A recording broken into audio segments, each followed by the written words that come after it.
Now we're going to prepare to put the fur in the dubbing loop, and we've got this first clump of fur that we pulled out of the mouth parts. That's our underfur. We're going to need one more clump about that size.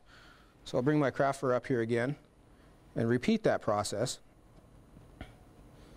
Draw out a clump, cut it down as close to the height as I can. I'll pull out that longest stuff in this case, and I can set that aside for the next fly. I can use that for the mouth parts on the next fly. I'm going to take my clump of underfur,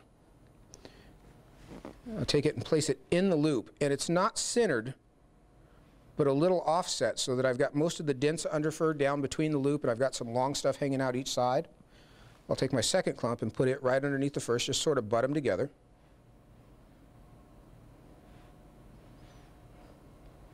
Now I can come in and sort of just randomly trim this long side a bit. I'll leave it a little longer toward the bend. You want to be careful not to cut your legs off. I'm going to start wrapping this at the bend of the hook. And I'll go about 2 or 3 turns there, up to the first set of legs. I'll go one more in there. Then I'll pull that first leg back and go right behind it. I'm going to start to stack these wraps a bit.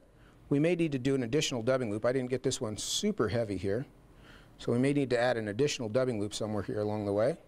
We'll see how we do. But I want to stack up more wraps in the center between those first 2 sets of legs than I do anywhere else on the fly. That's going to make us a high spot on the finished fly when we go to trim.